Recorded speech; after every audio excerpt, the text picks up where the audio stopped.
Akkam jirtan hordoftoota YouTube chaanaalii Ibsa Jireenyaa.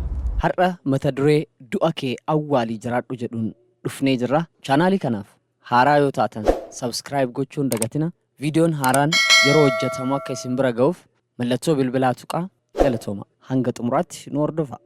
Addunyaa baay'ee sirraa fagoo jirtu keessa jiraata.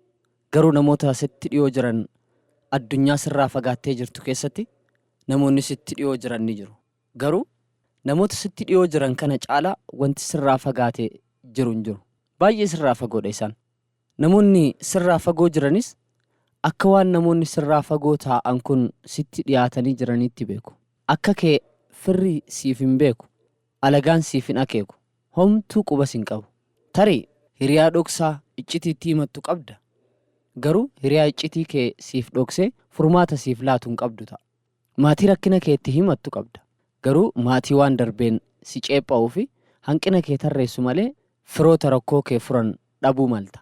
Obbolootaa fi ollaa jajjaboo gaafa dhiphuutii fi rakkinaa dafanii siif birmatan waliin jiraachuu malta. Haa ta'u immoo garuu nama gaafa muddama kee sana ollaa siif birmate hin qabdu. Gaaffiin kee fuula waaqaatti dhiyeeffattes deebii isaa bubbulee obsa si fixachiisee jira ta'a. Gaafa kana murtoon ati qabdu murtoo tokko qofa ta'ee sitti mul'ata.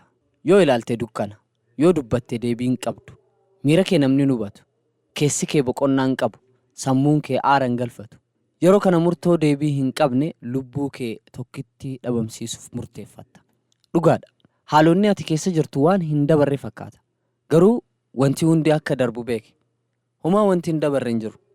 Yoo jiraatte waan kamuu keessa ni dabarta. Garuu yoo lubbuu kee dhabamsiiste du'a lama duuta. Sanuu warra gaafa ati lubbuun jirtu si beekan. Garuu siif hin beekneetu du'a kee irratti gaddee gadoodha. Reeffa keetti isaantu aana. Isaantu si kafana. Kanaaf du'a lama hin du'in, obsaan qorumsa dabarsi. Walumaa galatti du'a kee awwaalii jiraadhu. Chaanaalii kanaaf haaraa yoo taatan subscribe gochuun dagatina. Viidiyoon haaraan yeroo hojjetamu akka isin bira ga'uuf mallattoo bilbilaa tuqaa galatooma.